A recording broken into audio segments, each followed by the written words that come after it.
Everyone. Continue करते हैं chapter accounts of the companies, जिसमें हम पढ़ते हैं सेक्शन नंबर 128 से लेकर सेक्शन नंबर 138 तक। ये है chapter number 9 of the companies act 2013।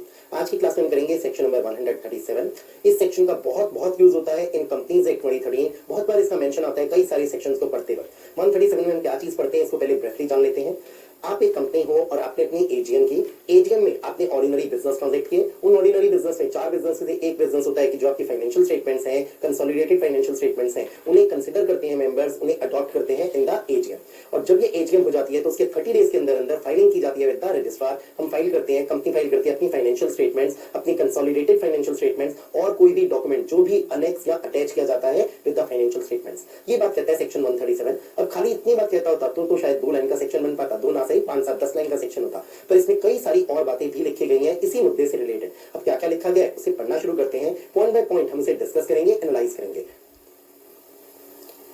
Section number 137 सबसे पहले देखते हैं। हमारे पास एक केस है जो बहुत सिंपल सा केस है। जब फाइनेंशियल स्टेटमेंट्स को रखा गया मेंबर्स के सामने इन द एजीएम और मेंबर्स ने फाइनेंशियल स्टेटमेंट्स को कर लिया अडॉप्ट इन द एजीएम, तो क्या होगा? हम कहेंगे फाइलिंग होगी in financial statements and other documents की। जैसे सेक्शन 136 में पढ़ाया जाता था financial statement and other documents कुल मिलाकर कुछ चीजें कहलाती थी। यहाँ पर भी हम कहेंगे ये चीजें जो भी मैंने मार्क की है 1 2 3 4 ये कहलाएंगे financial statement and other documents. Term हम वही यूज कर रहे हैं financial statement and other documents. Although आपको यहाँ हल्का सा एक फर्क देखने को मिलेगा सेक्शन 136 और 137 में। अगर आप कंपैरिजन करोगे तो आपको मालूम चलेगा कुछ डिफरेंस है, और वो डिफरेंस है इस पॉइंट नंबर 3 की वजह से। ये पॉइंट नंबर 3 सेक्शन 136 में नहीं होता था जो 137 में है। पर अगर आप 136 में देखो financial statement and other documents ये टर्म यूज होती थी। ये सेम टर्म हम यूज कर रहे हैं 137 में। एफएस कवर होता था, सीएफएस कवर होती थी, और ये भी सेम होता था वो सारे documents which are required to be annexed और अटैच्ड टू फाइनेंशियल स्टेटमेंट। तो इसका मतलब 3 जगह जो मैंने टिक किया है और इसे टिक किया है ये बातें बिल्कुल सेम है एज 136। एक नया पॉइंट यहाँ पर आ गया, इसे भी हम डिस्कस कर लेंगे 2 मिनट बाद। टाइम लिमिट फॉर फाइलिंग पढ़ते हैं। Financial statement and other documents shall be filed with the registrar within 30 days of the date of AGM. जिस दिन एजीएम हुई उसके अगले 30 डेज के अंदर फाइल करिए ये सारी की सारी financial statement and other documents. Main heading को याद रखिएगा। ये एक सिचुएशन क्या है जब फाइनेंशियल स्टेटमेंट्स का अडॉप्शन हो गया एट द एजीएम। अब आते हैं इसमें एक्स्ट्रा पॉइंट क्या है इसे पढ़ते हैं। The accounts of its subsidiary और subsidiaries which have been incorporated outside India and which have not established any place of business in India. तो हमें फाइलिंग करनी होगी किस चीज की? हमें फाइल करनी होगी वो अकाउंट्स की भी जो सब्सिडियरी के अकाउंट्स है। अब अगर इसका हम एक एग्जांपल लेते हैं जिससे ये बात पता चले। एग्जांपल इससे मिलता जुलता हमने पहले भी लिया था, अब फिर ले लेते हैं। पहले 136 पढ़ाते मैंने आपको ऐसा एग्जांपल दिया था। कंपनी इन्फोसिस लिमिटेड, और मान लेते हैं इसने कोई सब्सिडियरी बनाई है इन यूएसए जिसका नाम है U1 INC। ये यूएसए में बनाई गई इसकी एक सब्सिडियरी है। अब जो U1 INC है यूएसए में बनी हुई सब्सिडियरी, क्या ये U1 की फाइलिंग की जाएगी विद द आरओसी? U1 के जो ऑडिटेड अकाउंट्स होंगे ये इसके ऑडिटेड अकाउंट्स हैं।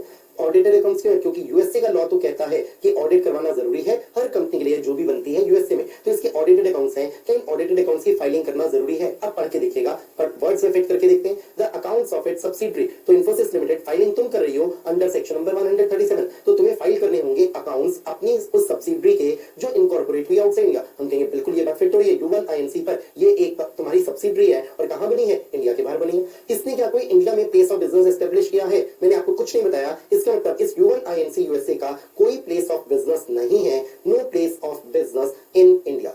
तो क्या इसकी भी फाइलिंग होगी? क्या U1 INC के जो अकाउंट्स होंगे जो ऑडिटेड होंगे ऑब्वियसली क्योंकि यूएसए का लॉ कहता है ऑडिट करवाओ, क्या इसकी भी फाइलिंग होगी? हम कहेंगे बिल्कुल होगी क्योंकि इसने इंडिया में कोई भी प्लेस ऑफ बिजनेस एस्टेब्लिश नहीं किया। अब सिचुएशन को देखिएगा। मान लेते हैं आपको क्वेश्चन के फैक्ट्स दिए जाए U1 INC ने कोई place of business in India establish किया हुआ है।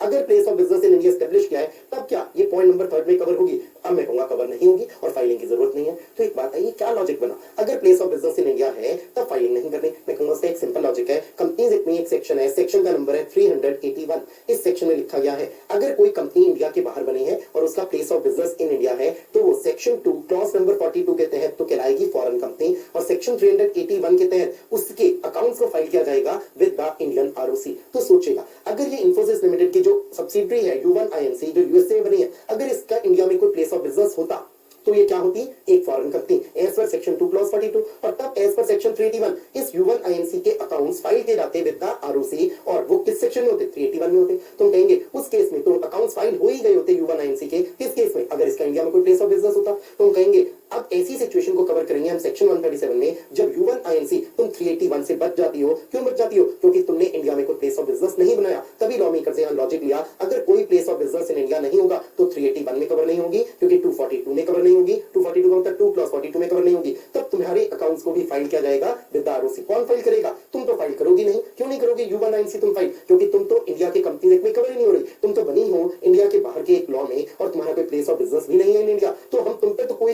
कंट्रोल रखते ही नहीं। इंडिया का कंपनी एक्ट तुम पर कंट्रोल नहीं रखता, तुमसे फाइलिंग नहीं करवा सकता। फाइलिंग किससे करवाएगा? तुम्हारी होल्डिंग कंपनी से, जो है इन्फोसिस। आई बिलीव ये पॉइंट आपको समझ में आ गया होगा।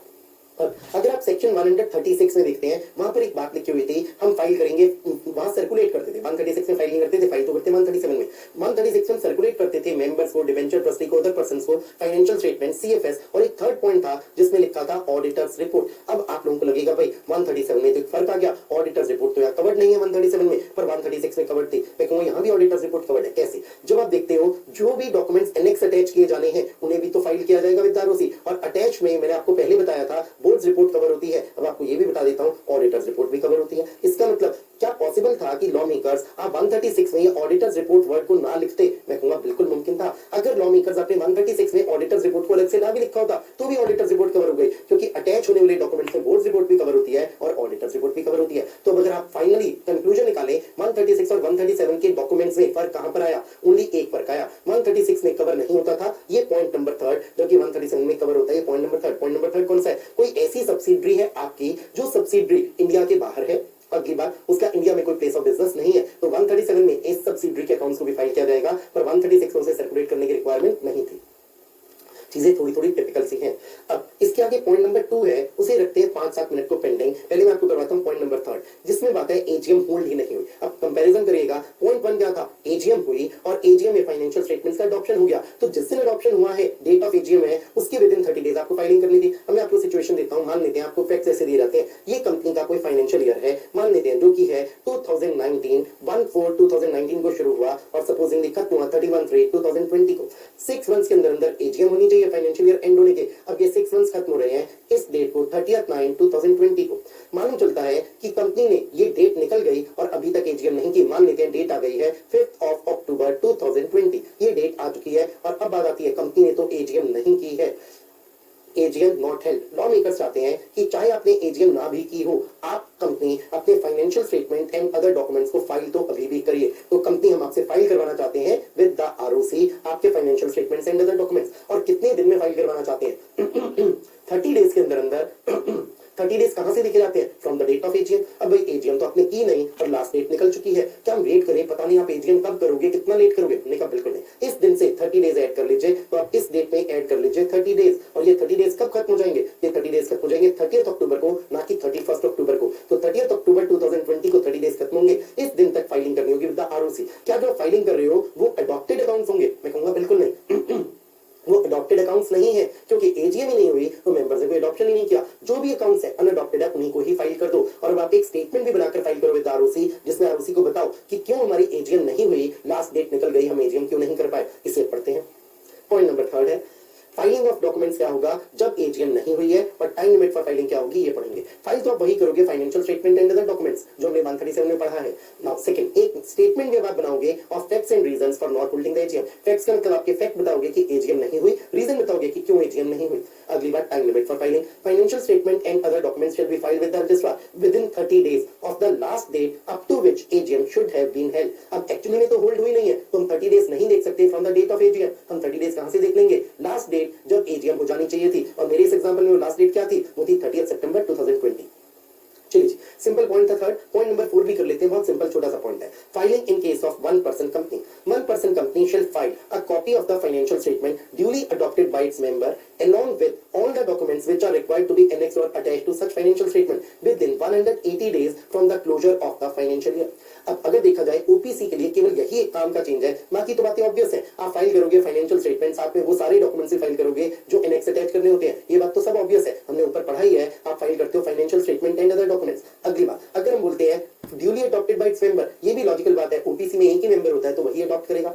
बात है ओनली टाइम लिमिट की। यहाँ टाइम लिमिट आपको दी गई है 180 days closure of the financial year से। अगर हम देखें आम तौर पर अगर आप ओपीसी नहीं होते हो तो आपके लिए फाइनेंशियल ईयर एंड हुआ जिस दिन वो 31/3/2020 था, सपोज फाइनेंशियल ईयर का एंड डेट, उसके 6 महीने के अंदर अंदर आप करते हो एजीएम, और एजीएम करने के 30 दिन के अंदर अंदर आपको फाइलिंग करनी होती है एज पर सेक्शन 137। तो आपको समय कितना मिल जाता है? आपको मिल जाता है 6 मंथ्स प्लस 30 डेज। लेकिन ओपीसी के लिए हमने ऐसा कुछ नहीं रखा, हमने कहा 180 डेज देखेंगे from the closure of financial year. अब देखा जाए तो क्या ओपीसी तुम्हें ये फायदा मिला या ये तो तुम्हारा नुकसान हो गया? मैं कहूँ ये तो तुम्हारा नुकसान हो गया भाई। ओपीसी एक आम कंपनी को ही जो ओपीसी नहीं होती उसे 6 महीने मिल जाते हैं, और 6 महीने मतलब 182 डेज मिल जाते हैं from the closure of financial year. किस बात के? एजीएम करने के। और एजीएम करने के बाद 30 दिन और एक्स्ट्रा मिल जाते हैं फाइलिंग करने के। पर ओपीसी तुम्हें फाइलिंग करने के लिए टाइम कितना मिल रहा है? 180 days closure of financial year. तो तुम्हारा तो समय कम हो गया। पता नहीं ऐसा क्यों किया भाई। ओपीसी तुम कहते हैं रिलैक्सेशन होनी चाहिए, ये कोई रिलैक्सेशन तो नहीं है, शायद लॉ मेकर्स के दिमाग में कोई और बात थी। चलिए जी, पॉइंट छोटा सा था, सिंपल सा था, कर लिया हमने। अब आते हैं इस एक केस पर जब फाइनेंशियल स्टेटमेंट्स अडॉप्ट नहीं हुई। अब यहाँ मैं चाहता हूँ एनालिसिस करें, कुछ एग्जांपल्स आपको दूंगा, 2 एग्जांपल्स ऐसे बनाऊंगा जिससे आपको सारी बात समझ में आए, पर उसके लिए पहले से पढ़ना और कुछ हद तक याद करना जरूरी है कि इसमें लिखा क्या है। तो एनालिसिस करेंगे बाद में, लेकिन पहले पढ़ेंगे, आप लोग याद करेंगे, फिर मैं जो आपको एग्जांपल दूंगा उसमें वर्ड्स को फिट करेगा। Where the financial statements are not adopted at the AGM or adjourned AGM। अब इसके लिए इतनी बात तो कर लेते हैं, अडॉप्ट नहीं हुई एट द AGM, तो शायद वजह क्या हुई? मान लेते हैं आपकी AGM एडजर्न हो गई विदाउट एडॉप्शन, तो इसे आप ऐसे दिमाग में रख लीजिएगा, लॉ मेकर्स ने वर्ड एडजर्न तो यूज किया है, AGM एडजर्न हुई लेकिन एडॉप्शन का काम नहीं हो पाया, तो विदाउट एडॉप्शन, बिना एडॉप्शन किए एजीएम एडजर्न हो गई। Such unadopted financial statements and other documents shall be filed with the registrar within 30 days of the date of AGM. In words पे गौर करिएगा, 30 डेज कहां से गिनोगे? डेट ऑफ एजीएम से। आगे बढ़ते हैं। The registrar shall take the unadopted financial statement and other documents in his records as provisional. तो रजिस्ट्रार कहेगा ये जो अनअडॉप्टेड आए हैं इन्हें तो मैं प्रोविजनल मान रहा हूं, ये फाइनल नहीं है। Till the financial statements are filed with him after their adoption. कब तक प्रोविजनल रहेंगे? तो रजिस्ट्रार कहेगा तब तक मैं प्रोविजनल मानूंगा जब तक मेरे पास adopted financial statements and other documents file नहीं हो जाते। अडॉप्ट कहां पर होंगे? तो इन द एडजॉर्न्ड एजीएम होंगे। आगे बढ़ते हैं। The financial statements and other documents adopted in the adjourned AGM shall be filed with the registrar within 30 days of the date of such adjourned AGM. तो जो बात हमें यहां लिखी हुई रेस में एक बात तो मान चल गए भाई, 2 बार फाइलिंग करनी पड़ेगी। पहली बार फाइलिंग करोगे अनअडॉप्टेड की, और दूसरी बार फाइलिंग करोगे अडॉप्टेड की। तो अनअडॉप्टेड और अडॉप्टेड दोनों की फाइलिंग के लिए 30 डेज का टाइम तो मिलेगा। 30 डेज कहां से देखोगे? पहली बार अनअडॉप्टेड के लिए 30 डेज देखोगे डेट ऑफ एजीएम से, और दूसरी बार जब आप फाइल करो अडॉप्टेड तो आप 30 डेज देखोगे from the date of adjourned AGM जिसमें अडॉप्शन हुआ। अब मैं काम करता हूं, आपके आगे कुछ सिचुएशंस रखता हूं जिससे ये एनालिसिस अच्छा हो पाए। चलिए सिचुएशन को ऐसे रखते हैं, मान लीजिए मैं इसे कहता हूं ये मेरा एग्जांपल नंबर 1 है। एग्जांपल नंबर 1 में सपोज नहीं, इतना लंबा इसको नहीं बनाते हैं, इतना रखते हैं। सपोजिंग आपको ये कोई फाइनेंशियल ईयर दिया गया है जो कि स्टार्ट हुआ सपोज 1/4/2019 को, और ये फाइनेंशियल ईयर खत्म हुआ 31/3/2020 को। अब ये फाइनेंशियल ईयर की ये एजीएम हुई, ये एजीएम होने की डेट है 30th। इसे इवन एक काम करते हैं, मैं डेट पहले की ले लेता हूं और ज्यादा क्लैरिटी रहेगी। सपोज मैं डेट ले लेता हूं 15/7/2020 को अपने एजीएम बुला ली। क्या कोई दिक्कत है? मैं कहूंगा बिल्कुल नहीं। 6 महीने का टाइम होता है from the closure of financial year, तो आप 6 महीने से पहले भी तो कर सकते हो। तो अपने 15/7/2020 को ये एक एजीएम बुलाई, और आपको बताएगा इस एजीएम में क्या हुआ है। तो आपको बताएगा इस एजीएम में जो हमारी financial statements and other documents हैं ये अडॉप्ट नहीं हुए, नॉट अडॉप्टेड, ये अडॉप्ट नहीं हुए, और ये एजीएम एडजॉर्न हो गई। अब हुई यहाँ पर एडजॉर्न्ड एजीएम। ये एडजॉर्न्ड एजीएम कब के लिए हुई? मान लेते हैं 25/7/2020, 10 दिन बाद के लिए ही एजीएम एडजॉर्न की गई, और इस एडजॉर्न्ड एजीएम में financial statements and other documents हो गए अडॉप्ट 10 दिन बाद। और अब आपको ये गिवन इन्फॉर्मेशन है, जो काम की इन्फॉर्मेशन है वो तो ये है, इससे पहले की जो मैंने डिटेल दिया वो इतने काम की नहीं है। ये फाइनेंशियल ईयर क्या था और ये वगैरह वगैरह, आपको ये जो रेड कलर से मैंने मार्क किया ये काम की इन्फॉर्मेशन है। बस हमें ये सोचना है कंपनी, अब तुम इसकी फाइलिंग करते हो विद द आरओसी, तो आप फाइलिंग कैसे कर सकते हो? कंपनी कहती है जी हम ना अनअडॉप्टेड को फाइल ही नहीं करेंगे। आप लोग अब सोचिएगा क्या ये मुमकिन है कि कंपनी कहे हम तो अनअडॉप्टेड को फाइल नहीं करेंगे? आप लोगों ने अभी कुछ ऐसे शब्द पढ़े थे, अनअडॉप्टेड को फाइल करना होता है जिसे कि रजिस्ट्रार प्रोविजनल मानता है। कंपनी कहती है नहीं जी हम अनअडॉप्टेड को फाइल नहीं करेंगे, हम तो फाइल करेंगे adopted financial statements and other documents को। और कितने दिन में फाइल करेंगे? कंपनी कहती है हम 30 डेज के अंदर अंदर फाइल कर देंगे विद इन 30 डेज ऑफ। और हम 30 डेज कहां से गिनेंगे? तो हम डेट दे देते हैं जिस दिन अडॉप्शन हो गया 25/7/2020। हमें सोचना है क्या ये बात पॉसिबल है, क्या ये बात सही है, इसमें कोई उल्लंघन तो नहीं है। अब इसका आंसर अभी नहीं देते, मैं एक काम करता हूं, मैं इसी एग्जाम्पल को कॉपी करता हूं, इसे चेंज करता हूं, एक और सिचुएशन भी साथ में ही बना लेते हैं, उसे दे देते हैं नाम, ये हो गया हमारा एग्जाम्पल नंबर 2। चलिए एग्जांपल नंबर 2 लेते हैं। सेम फाइनेंशियल ईयर एजीएम हुई सेम दिन 15/7 और अडॉप्शन नहीं हुआ, फिर एडजॉर्न हुई एजीएम 25/7 के लिए, मान लेते हैं हमें बताया गया, फिर से एडॉप्शन नहीं हुआ तो नॉट अडॉप्टेड। पहले मैंने लिखा था financial statements and other documents adopted, मैं अब एक वर्ड यहां ले आता हूं नॉट अडॉप्टेड। अब जब अडॉप्ट नहीं हुए एजीएम फिर से एडजॉर्न हो गई। आपको कुछ बातों की क्लैरिफिकेशन दे देता हूं। कोई भी एक जनरल मीटिंग, चाहे वो ईजीएम हो चाहे एजीएम हो, जितनी मर्जी बार एडजॉर्न हो सकती है, जितने मर्जी पीरियड के लिए हो सकती है, 10 दिन, 15 दिन, 30 दिन, 2 महीने, 3 महीने, लॉ कहीं कोई रोक नहीं लगाता। अब ये एजीएम हुई है मान लेते हैं 25/8/2020 को, और इस पर्टिकुलर दिन financial statements and other documents हो गए हैं अडॉप्ट। इस केस में कंपनी, अब तुम क्या करोगी, तुम फाइलिंग करोगे विद द आरओसी, और जो तुम फाइलिंग कर रही हो आरओसी वो कितने पीरियड में कर रही हो, उसके लिए कंपनी कहती है adopted financial statements and other documents को फाइल करेंगे विद इन 30 डेज ऑफ 25/8/2020। क्या ये सही है? क्या कंपनी ऐसा कह सकती है? मैंने आपको एक ही आंसर दिया, या मैं एक आंसर और भी बना लेता हूं, इस आंसर को भी लिख देता हूं। ये एक आंसर है, आंसर 1। एक आंसर और भी देता हूं। कंपनी तुम फाइल करो unadopted financial statements and other documents within 30 days of, 30 days of कहां से, 15/7/2020, 15/7/2020 अनअडॉप्टेड को फाइल करो, और प्लस यहां पर एक चीज और भी लिखता हूं। कंपनी तुम फाइलिंग करो adopted financial statements and other documents की, ये फाइलिंग करो विद इन 30 डेज ऑफ 25/8/2020। चलिए मैंने सारी की सारी बात को लिख दिया जो मैंने आप लोगों के साथ डिस्कस करनी है। अब एक चीज करिएगा, आप लॉ को एक बार पढ़िए बहुत बहुत ध्यान से, और फिर इस सिचुएशन को सबसे पहले देखिए कि कंपनी, आपने अपनी एजीएम बुलाई थी, एग्जांपल नंबर 1 को देख रहे हैं 15/7/2020 को, यहां अडॉप्शन नहीं हुआ, ये एडजॉर्न हो गई, सपोज 10 दिन बाद के लिए 25/7 के लिए एडजॉर्न हुई, और यहां पर अडॉप्शन हो गया। अगर ऐसी सिचुएशन है और कंपनी कहती है हम तो फाइलिंग करेंगे 25/7/2020 जिस दिन अडॉप्शन हुआ है उसके विद इन 30 डेज अडॉप्टेड को, और हम अनअडॉप्टेड की फाइलिंग करेंगे ही नहीं, क्या ये मुमकिन है? क्या ये वैलिड है? इसमें कहीं कोई गलती है या कोई गलती नहीं है? अब वर्ड्स को पढ़िएगा। चलिए मैं अब आपको वर्ड्स पढ़वाता हूं। वर्ड्स हमारे पास हैं, जब फाइनेंशियल स्टेटमेंट्स अडॉप्ट नहीं होती हैं एजीएम में, एडजॉइंट एजीएम में भी, तो ना तो एजीएम में हुई ना ही एडजॉइंट एजीएम में हुई, तो ये जो अनअडॉप्टेड है उन्हें आप फाइल करते हो within 30 days of date of AGM. क्या इस लैंग्वेज में मेरा एग्जांपल नंबर 1 फिट हुआ? मैं कहूंगा फिट नहीं हुआ। कैसे? ये वर्ड्स क्या कहते हैं, जब एजीएम में भी अडॉप्शन ना हुआ हो और एडजॉइंट एजीएम में भी अडॉप्शन ना हुआ हो, जबकि मेरे इस एग्जांपल में देखिए एडजॉइंट एजीएम में मैंने आपको दिखाया है कि अडॉप्शन हो गया है। ये एडजॉइंट एजीएम थी 25/7 की जिसमें अडॉप्शन हो गया, और जब अडॉप्शन हो गया कंपनी तुम फाइलिंग कर दो कैसे, फाइनेंशियल स्टेटमेंट से अडॉप्टेड की। एक और चीज, अभी मैं आपको एक चीज कहूं, इसे एक थंब रूल मान लीजिएगा 137 को पढ़ते हुए, बहुत सिंपल रूल जो कि कभी फेल नहीं होगा। जैसे आपकी एजीएम हो जाती है, जिस दिन हो जाती है 15/7, अब गिनती चालू हो जाती है। 30 डेज की गिनती आज से शुरू हो गई है, क्योंकि आज एजीएम हो गई है 15/7 को। आज से 30 दिन के अंदर अंदर तो आपको फाइलिंग करनी ही करनी है, चाहे अडॉप्टेड की करो चाहे अनअडॉप्टेड की करो। अब 15/7 से गिनती चालू हुई 30 डेज की, तो आपको अडॉप्टेड फाइल करने हैं, पर अडॉप्ट हो ही नहीं पाए तो अनअडॉप्टेड फाइल करिए। अब सोचें, अगर 25/7 को अडॉप्ट हो गए और अब कंपनी कहती है हम तो एक काम करेंगे, सपोज 30 जुलाई को फाइलिंग कर देंगे, तो आप 30 जुलाई को फाइलिंग कर दो, कोई दिक्कत नहीं है। With in 30 days of 15 July filing हो रही है, और कैसी फाइलिंग हो रही है? अडॉप्टेड की, क्योंकि 25/7 को अडॉप्शन हो गया था। तो क्या कंपनी तुम ऐसा कर सकती हो कि अनअडॉप्टेड फाइल ही मत करो, अडॉप्टेड ही फाइल करो? मैं कहूंगा बिल्कुल। अडॉप्टेड कितने दिन में फाइल करना? विद इन 30 डेज ऑफ 25 जुलाई। तो 25 जुलाई से अगले 30 दिन के अंदर अंदर। क्या ये 25 जुलाई डेट सही है? मैं कहूंगा ये गलती है, ये 25 जुलाई नहीं होगी। ये एग्जांपल नंबर 1 है ना हमारा, बिल्कुल विद इन 30 डेज। हम 30 डेज कहां से गिनेंगे? हम 30 डेज गिनेंगे 15 जुलाई। तो विद इन 30 डेज ऑफ 15 जुलाई 2020 तुम्हें फाइलिंग करनी है। 15 जुलाई से आप 30 दिन के अंदर अंदर फाइलिंग कर दो। अगर आपके पास अडॉप्टेड अवेलेबल ही नहीं होते तो मजबूरी होती है अनअडॉप्टेड की फाइलिंग करो, पर अब तो अडॉप्ट हो चुके हैं तो अडॉप्टेड की फाइलिंग करो। मैं कहूंगा ये बिल्कुल पॉसिबल है, ये बिल्कुल वैलिड है। टिक लगाने के बजाय मैं इसे बोल देता हूं ये बिल्कुल वैलिड है। अब आते हैं अगले केस पर।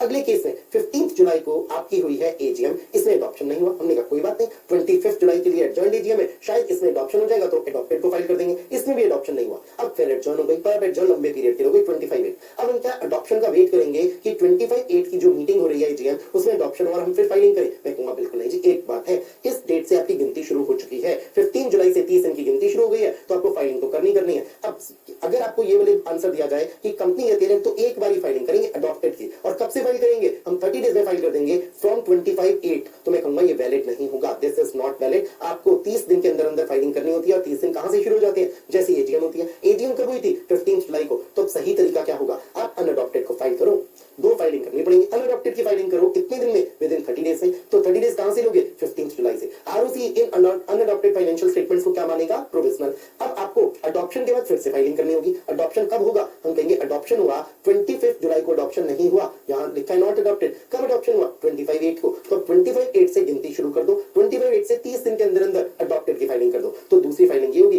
कंपनी तुम फाइलिंग करोगे अडॉप्टेड की विद इन 30 डेज। कब से? 25/8 से। अब पढ़ के देखिए, शायद कोई कंफ्यूजन नहीं रहेगा। दोबारा से पढ़ते हैं सारी की सारी चीज को। मैं सारे के सारे वर्ड्स को हटाता हूं, देखते हैं क्या क्या वर्ड्स को की वर्ड्स बोले। Where the financial statements are not adopted at the AGM or adjourned AGM, ना तो AGM में adoption हुआ ना adjourned AGM में adoption हुआ।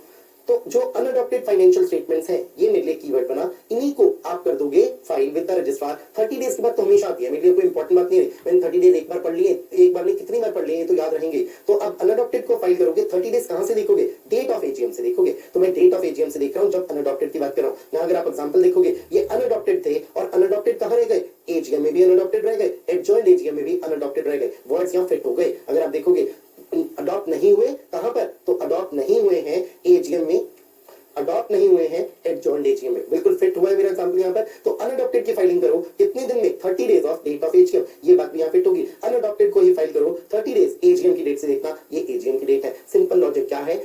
फाइलिंग जरूर हो जानी चाहिए 30 दिन के अंदर अंदर। कहां से देखोगे? 30 दिन एजीएम की डेट से। अब अडॉप्टेड अवेलेबल हो तो अडॉप्टेड फाइल कर देना, अडॉप्टेड अवेलेबल ना हो तो अनअडॉप्टेड ही फाइल करना। आगे पढ़ते हैं। The registrar shall take the unadopted financial statements and other documents in his records as provisional. तो इस अनअडॉप्टेड को आप क्या मानोगे? Registrar provisional. कब तक? जब तक financial statements are filed with him after their adoption. जब तक फिर से एक एडजॉइंट एजीएम नहीं हुई और उसमें अडॉप्शन नहीं हुआ। तो ये बात बोल दी गई, till the financial statements are filed with him after their adoption in the adjourned AGM for that purpose. आगे बढ़ते हैं। Financial statements and other documents जब अडॉप्ट हो जाएंगे इन द एडजॉइंट एजीएम, इन्हें आप फिर से फाइल करोगे विद द रजिस्ट्रार 30 डेज में। 30 डेज तो वही सेम बात है, तो क्यों इंपॉर्टेंट मार्क करें? कहां से देखोगे? Date of such adjourned AGM. Such adjourned AGM का मतलब हुआ वो एडजॉइंट एजीएम जिसमें अडॉप्शन हुआ है। तो जब अडॉप्शन होगा तो आपको फिर से फाइलिंग करनी पड़ेगी। तो फिर से फाइलिंग करो। मेरे एग्जांपल में देखिएगा, अडॉप्शन कब हुआ? 25/8 को हुआ। तो मैंने फिर से फाइलिंग करवाई अडॉप्टेड की 30 डेज में। कहां से? अडॉप्शन वाली एजीएम की डेट से। तो अडॉप्शन कब हुआ है? एडजॉइंट एजीएम में हुआ है 25/8 को। तो 25/8 से हमने देख लिया 30 डेज। आई बिलीव बात क्लियर हो गई है। चलिए अब तक की बात को देखते हैं। मैंने आपको पॉइंट नंबर 5 में पढ़ा दिया कि कौन कौन से डॉक्यूमेंट्स को फाइल करना है, उसे हम नाम देते हैं financial statements and other documents. Point हो गया, अगर अडॉप्शन नहीं होता है एजीएम में, नहीं होता है एडजॉइंट एजीएम में, तो फाइल करो अनअडॉप्टेड को within 30 days of date of AGM. वो प्रोविजनल माने जाएंगे। और जब अडॉप्शन हो जाएगा एडजॉइंट एजीएम में, तो जो जिस दिन अडॉप्शन होगा उस एडजॉइंट एजीएम की डेट से 30 डेज में फिर से फाइलिंग करो। एजीएम होल्डिंग नहीं की तो financial statements and other documents को फाइल करने थे। एडिशनल एक चीज फाइल होगी, स्टेटमेंट होगी जिसमें फैक्ट बताओगे कि एजीएम नहीं हुई, साथ में रीजंस होंगे। 30 डेज अब कहां से गिनोगे? जब एजीएम ही नहीं हुई तो 30 डेज की गिनती एजीएम की डेट से हो नहीं सकती। कहां से होगी? Last date AGM ought to have been held. अगर ओपीसी है तो आप 180 डेज देखोगे from the close of financial year, filing करोगे। चलिए अब आते हैं इसके आगे। ये पॉइंट नंबर 5 थोड़ा लंबा सा पॉइंट है, एक्सबीआरएल का पॉइंट है, अभी मैं इसे टेकअप नहीं करता, 2 मिनट बात करते हैं। ये पॉइंट को लेते हैं, relaxation with respect to audit of foreign subsidiary. अब इसमें क्या चीज है? अगर हम सेक्शन नंबर 136 को देखेंगे, उसमें जो बात लिखी थी बिल्कुल सेम चीज आपको यहाँ लिख के मिल जाएगी। कैसा केस था? मैंने केस लिया था आपके साथ सेक्शन 136 में कि मान लेते हैं जर्मनी का लॉ कहता है कि आप एक कंपनी हो पर आपको ऑडिट कराना जरूरी नहीं है। अब एक कंपनी थी इंडिया की जिसका नाम था विप्रो लिमिटेड। सपोज उसने एक सब्सिडरी बनाई हुई थी और वो सब्सिडरी जर्मनी में बनी थी जिसका नाम था G1 लिमिटेड। अब G1 लिमिटेड कंपनी जर्मनी में बनी क्योंकि जर्मनी का लॉ नहीं कहता है कि आपको ऑडिट कराना जरूरी है, इससे G1 लिमिटेड आपने अपना ऑडिट नहीं कराया था। तो आपकी फाइनेंशियल स्टेटमेंट्स कैसी थी? G1 लिमिटेड आपकी फाइनेंशियल स्टेटमेंट्स ही अनऑडिटेड। ये चीज हम पढ़ चुके थे 136 में। तो मैं 136 क्या कहता था? ये जो अनऑडिटेड फाइनेंशियल स्टेटमेंट है इस फॉरेन सब्सिडरी के, इन्हीं अनऑडिटेड फाइनेंशियल स्टेटमेंट्स को विप्रो लिमिटेड आप अपनी वेबसाइट पर अपलोड कर देना, चाहे ऑडिटेड नहीं है तो भी कोई दिक्कत नहीं। अगली चीज, ये जर्मन लैंग्वेज में है तो इसके इंग्लिश ट्रांसलेशन को भी अपनी वेबसाइट पर अपलोड करना। सब कुछ सेम आ जाएगा यहाँ पर, बस एक जरा सी चीज चेंज होगी। 136 कहता था वेबसाइट पर अपलोड करना, 137 कहेगा आरओसी के पास फाइल करना। आरओसी के पास कैसी फाइल करना? G1 लिमिटेड की अनऑडिटेड फाइनेंशियल स्टेटमेंट की फाइल करना। और G1 लिमिटेड की ये अनऑडिटेड फाइनेंशियल स्टेटमेंट अगर इंग्लिश में नहीं है, किसी लैंग्वेज में अदर देन इंग्लिश, तो इंग्लिश ट्रांसलेशन को भी करना, फाइल विद आरओसी। तो मैं कहूंगा सब कुछ सेम रहेगा एज 136, केवल एक फर्क आएगा। 136 में जब ये G1 लिमिटेड का केस था तब हम बोलते थे अपलोड करना वेबसाइट पर, 137 में बोलेंगे फाइल करना विद आरओसी। आप पढ़ के देखिएगा आपको अधिकतर वर्ड सेम लगेंगे, जो सेम है 136 में उन्हें नहीं बोलूंगा, हाईलाइट नहीं करूंगा, अंडरलाइन नहीं करूंगा। बाकी जो वर्ड्स डिफरेंट होंगे उन्हें इंपॉर्टेंट बोलूंगा, अंडरलाइन करूंगा, हाईलाइट करूंगा। इन case of a subsidiary which has been incorporated outside India, herein referred to as foreign subsidiary, which is not required to get its financial statement audited under any law of the country of its incorporation, and which does not get such financial statement audited, it shall be sufficient if the holding Indian company यहां तक के words बिल्कुल same रहे, ये words आ गए, files such unaudited financial statement along with a declaration to this effect and where such financial statement is in a language other than English along with a translated copy of the financial statement in English। मेरे पास केवल एक बात important I है, वो क्या, आप file कर सकते हो। कैसी फाइनेंशियल स्टेटमेंट, ये वर्ड्स तो सेम थे 136 है, अनऑडिटेड फाइनेंशियल स्टेटमेंट, साथ में अगर अदर देन इंग्लिश है तो एक translated copy of financial statement in English भी हो, ये बात भी आपको 136 में मिली थी। इट मींस 136 137 का डिफरेंस क्या हुआ, 136 कहता था आपको वेबसाइट पे अपलोड करना था विप्रो लिमिटेड, पर अब 137 कहेगा विप्रो लिमिटेड। जब आप फाइलिंग करोगे तो आप फाइलिंग करोगे किसकी, आप फाइल करोगे ये अनऑडिटेड फाइनेंशियल स्टेटमेंट्स को ही, क्योंकि ऑडिट का सवाल ही नहीं रहा इस कंपनी के लिए। चलिए नाउ पनिशमेंट फॉर कॉन्ट्रावेंशन, इसे भी पहले पढ़ लेते हैं, बाद में एक्सपीरियल का पॉइंट करेंगे। If a company fails to file financial statement the company shall be liable to a penalty of ₹1000 for every day during which the failure continues. अब अगर कोई प्रैक्टिसिंग सीए होगा ना, वो आपको शायद कहेगा कि सेक्शन 137 में ये सबसे इंपॉर्टेंट पॉइंट है। क्यों, क्योंकि जो प्रैक्टिसिंग सीए है उसे फाइलिंग करनी होती है अपने क्लाइंट कंपनीज की फाइनेंशियल स्टेटमेंट्स की, उसे ये जिम्मा दे देती है कंपनी, तो उसके लिए फाइन एक बड़ी इंपॉर्टेंट बात होती है। क्या आपके लिए भी फाइन एक इंपॉर्टेंट बात है? शायद जब आप जॉब में आ जाओगे सीए बनने के बाद में, या जब आप अपनी प्रैक्टिस करोगे सीए बनने के बाद में, आपके लिए भी शायद ये बहुत इंपॉर्टेंट बात होगी। आप अपने क्लाइंट को बताओगे देखो इतना फाइन होता है। क्या आज भी आपके लिए इंपॉर्टेंट है? भाई मैं तो कह नहीं सकता, आप तो पेनल्टीज सौ सेक्शन में पढ़ते हो, तो क्या हर जगह इंपॉर्टेंट है? मुझे नहीं लगता। ऑल्दो इस सेक्शन की पेनल्टी याद करने में कोई बुराई नहीं है। हो सकता है कोई एग्जामिनर जो ज्यादा चीजें प्रैक्टिकल लाइफ की देखता हो, वो अगर पेपर बनाएगा तो हो सकता है 137 की पेनल्टी भी पूछ ले, तो इसे तो याद कर लीजिएगा। वैसे तो पेनल्टी सारी जगह की याद करिएगा, बस याद करना बड़ा मुश्किल काम है। आप लोग अगर एक्सपीरियंस करना, जो पेनल्टीज आपने 2 महीने पहले याद की थी, अगर आप उन्हें आज बोल पाओ, क्या बोल पाते हो? शायद अधिकतर बच्चे नहीं बोल पाएंगे। चलिए कंपनी के लिए बात हो रही है। कंपनी अगर तुमने नहीं कंप्लायंस किया, फाइलिंग समय पर नहीं की, ₹1000 पर डे का तुम्हारा फाइन होगा during which the failure continues but which shall not be more than ₹10 lakh। इसका मतलब कई महीनों तक, सालों तक अगर आप फाइलिंग नहीं करते हो तो ₹1000 पर डे के हिसाब से फाइन कैलकुलेट होता रहेगा। मान चलता है पेनल्टी कैलकुलेट होकर 15 लाख बन गई, 16 लाख बन गई, तुम कहेंगे 15-16 लाख नहीं देंगे, तुम्हें रिलैक्सेशन देंगे, 10 लाख रुपए कंपनी मैक्सिमम पेनल्टी आएगी, तो ₹1000 per day but not exceeding ₹10 lakh। And the MD and CFO of the company, if any, अगर कंपनी में एमडी है, कंपनी में सीएफओ है। अब इफ एनी के बाद में आगे के कुछ वर्ड्स नहीं पढ़ रहा, इसमें सीधा यहां पढ़ता हूं, shall be liable to a penalty of ₹1 lakh। तो एमडी तुम्हारे ऊपर पेनल्टी होगी 1 लाख की, सीएफओ तुम्हारे ऊपर भी पेनल्टी होगी 1 लाख की। यहां पर कोई अप टू नहीं है, नॉट लेस देन नहीं है, कोई ऐसा वर्ड नहीं है, इज नॉट फिक्स्ड है ₹1 lakh। And in case of continuing failure with a further penalty of ₹100 for each day. मैं तो कहूंगा भाई कंटिन्यूइंग फेलियर पक्का होगा ही होगा। अगर आपको फाइलिंग करनी थी, कोई डेट थी, सपोज 30 अक्टूबर 2020 मान लेते हैं, ये डेट आई और इस दिन तक फाइलिंग नहीं हुई, तो इसके बाद आपने अगर 10 दिन बाद फाइलिंग की है तो डिफॉल्ट कंटिन्यूइंग तो है, 10 दिन का डिफॉल्ट हो गया, तो 1 लाख प्लस हम कर देंगे ₹100 for each day after the first during which such failure continues and subject to a maximum of ₹5 lakh। अब आपके लिए पेनल्टी कैसे कैलकुलेट होगी एमडी, आपके लिए कैसे कैलकुलेट होगी सीएफओ? 1 लाख रुपीस तो हमने यहां लिख दिए, प्लस हमने कर दिया इतने दिन मल्टीप्लाइड बाय ₹100 पर डे। अब ये इतने दिन क्या है, ये तो डिपेंड करेगा कितने दिन का डिफॉल्ट है, 10 दिन का है, 100 दिन का है, 500 दिन का है, 600 दिन का है, 640 दिन का है, जो भी है आपने दिस प्लस दिस कर दिया। अब आप चेक करोगे क्या ये अमाउंट आ रहा है 5 लाख से ज्यादा, 5 लाख से ज्यादा रहे तो थोड़ी राहत दे दो, 5 लाख से ऊपर की पेनल्टी एमडी पर ना लगाओ, 5 लाख से ऊपर की पेनल्टी सीएफओ पर मत लगाओ। अब सोचते हैं अगर कोई कंपनी कहे हम तो एमडी को अपॉइंट ही नहीं करेंगे, सीएफओ अपॉइंट ही नहीं करेंगे, तो क्या होगा? हम कहेंगे अब आगे की बात आएगी, in the absence of MD and CFO any other director who is charged by the board with the responsibility of complying with the provisions of this section. तो हम कहेंगे भाई एमडी नहीं है, सीएफओ नहीं है, कोई डायरेक्टर तो होगा जिसे हमने ये रिस्पांसिबिलिटी दी होगी कि 137 की फाइलिंग को तुम इंश्योर करना। अब आप कहोगे सपोज कंपनी तो ये चालाकी भी करे, डायरेक्टर तो कंपनी में 10 है लेकिन किसी भी डायरेक्टर को ये चार्ज ही ना दे। मैं कहूंगा ठीक बात है भाई, आप इन शब्दों से बच गए, पर अब तो और बुरा हाल होगा। आगे देखते हैं, in the absence of any such director, अगर एक डायरेक्टर को अपनी रिस्पांसिबिलिटी दे दी होती, वो एक डायरेक्टर इस पनिशमेंट के लिए लायबल होता, क्योंकि आपने एक भी डायरेक्टर को ऐसी रिस्पांसिबिलिटी नहीं दी। All the directors of the company shall be liable. इसका मतलब आप सबसे पहले देखोगे क्या एमडी सीएफओ में से कोई है, अगर दोनों में से कोई एक है या दोनों है तो उन दोनों पर पेनल्टी, या कोई एक है तो उस एक पर पेनल्टी। अगर ये दोनों में से कोई भी नहीं है तो हम देखेंगे कौन से डायरेक्टर को चार्ज दिया, जिसे चार्ज दिया उसके ऊपर पेनल्टी। किसी एक डायरेक्टर को भी चार्ज नहीं दिया तो जितने डायरेक्टर्स है, सपोज 10 डायरेक्टर्स है, 10 के 10 के ऊपर ये पनिशमेंट आ जाएगी। चलिए सो पनिशमेंट तो समझ गए हैं। आ जाते हैं अब एक बात पर, जो यहाँ पे दी गई बात है फॉर्म एंड फीस, इसे पढ़ते हैं। Point A. Every company shall file the financial statement with the registrar together with Form AOC4 and CFS, if any, with Form AOC4 CFS। तो दो फॉर्म्स हैं जिसके नंबर याद रखने हैं। AOC4 कौन सी कंपनी यूज करेगी? हर कंपनी। तो जब भी कोई भी कंपनी फाइलिंग करेगी उसे ये फॉर्म तो फाइल करना ही करना है। अगर आपकी कोई सब्सिडरी है तब आपको सीएफएस भी बनानी होगी, तब आप इस फॉर्म को भी फाइल करोगे, एओसी फॉर सीएफएस। चलिए अब आते हैं point B. The class of companies as may be notified by CG from time to time shall mandatorily file their financial statement and other documents in extensible business reporting language, इसे हम short में बोल देते हैं एक्सबीआरएल format. तो कुछ ऐसी companies जिनके लिए सेंट्रल गवर्नमेंट रूल्स बनाएगी और रूल्स बनाकर कह देगी कि आपको तो फाइलिंग करनी है ओनली एक्सबीआरएल में, आप एक्सबीआरएल में ही फाइलिंग करोगे। अभी आपको बताऊंगा एक्सबीआरएल क्या है। सीजी में also specify the manner of such filing under such notification for such class of company. CG manner भी बता सकती है फाइलिंग किस प्रकार होगी। आगे पढ़ते हैं। The term extensible business reporting language means a standardised language for communication in electronic form to express report और file financial information by companies. कोई ज्यादा बात अभी पता नहीं चली होगी कि क्या है एक्सबीआरएल, कोई नहीं, अभी पता चल जाएगी। पहले काम की बात को पढ़ते हैं। As per rule 3। अब रूल 3 कौन से रूल्स का है? ये कंपनीज अकाउंट्स रूल्स का नहीं है, मैंने आपको आगे पूरे रूल्स का नाम लिख के दिया। Companies filing of documents and forms in extensible business reporting language rules 2015।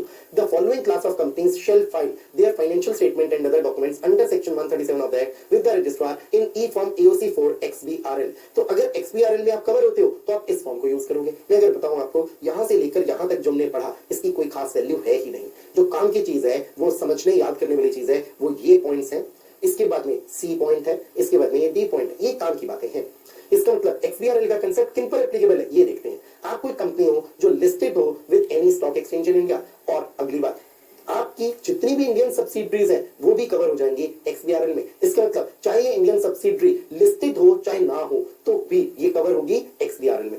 All companies having paid up capital of rupees 5 crore or above, all companies having turnover of rupees 100 crore or above, all companies which are required to prepare their financial statement in accordance with companies Indian Accounting Standard Rules 2015। अब भाई मैं इसमें कुछ भी समझा या analyse नहीं करवा सकता, आपको याद करने की चीजें पढ़ोगे समझ में तो आएगा, याद करना मुश्किल काम है। अब हमने क्या चीज पढ़ी अभी? हमने कहा एक्सबीआरएल आप सब लोगों के लिए मैंडेटरी है। अब मैंडेटरी है तो एक्सबीआरएल है क्या, आप इसके बारे में जानते हैं।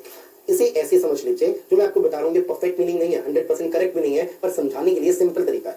सपोज आप एमएस एक्सेल में काम करते हैं तो आप उसमें देखते हैं आप कई सारे फील्ड्स में फॉर्मूले डाल देते हैं जिससे कि ऑटोमेटिकली कैलकुलेशंस हो जाती हैं, इफ देन का एनालिसिस हो जाता है। इवन आप एक्सेल में ऐसा तक कर सकते हैं कि आपने किसी फील्ड में लिख दिया है, आपने ऐसी प्रोग्रामिंग कर दी है, एक्सेल में भी प्रोग्रामिंग आप कर सकते हो, ऐसी प्रोग्रामिंग कर दी है कि कोई पर्टिकुलर फील्ड है, मान लेते हैं जो फील्ड है उसमें आप कोई वैल्यू लिखना चाहते हो, वो वैल्यू आप लिखना चाहते हो 1000, पर आपको रोक दिया जाएगा, कहा जाएगा इसमें डबल डिजिट ही आएगी, डबल डिजिट से ऊपर आ ही नहीं सकती, वो आपको एक्सेल में एंट्री नहीं करने देगा। क्या एक्सेल में ऐसी भी हो जाती है प्रोग्रामिंग? हम कहेंगे बिल्कुल हो जाती है। अब एक चीज, एक्सेल तो एक बहुत छोटी सी टूल, बहुत छोटा सा टूल है एज कंपेयर टू एक्सबीआरएल। एक्सबीआरएल तो और बहुत एडवांस है। अगर आप गवर्नमेंट चाहते हो कि जो आपके पास फाइलिंग करने वाली कंपनीज हैं उन कंपनीज की फाइनेंशियल स्टेटमेंट्स का कंपैरिजन हो पाए, आपने फाइलिंग की है, मान लेते हैं फाइनेंशियल ईयर 18-19 की, तो आप ही कंपनी सपोज ए लिमिटेड ने फाइलिंग की है, आपके पिछले 5 साल की जो फाइनेंशियल स्टेटमेंट्स फाइल की हुई है उनका कंपैरिजन भी इस साल की फाइलिंग से हो जाए। इसका मतलब एक ही कंपनी की फाइल की गई पिछली 5 साल की फाइनेंशियल स्टेटमेंट्स का आपस में कंपैरिजन हो जाए,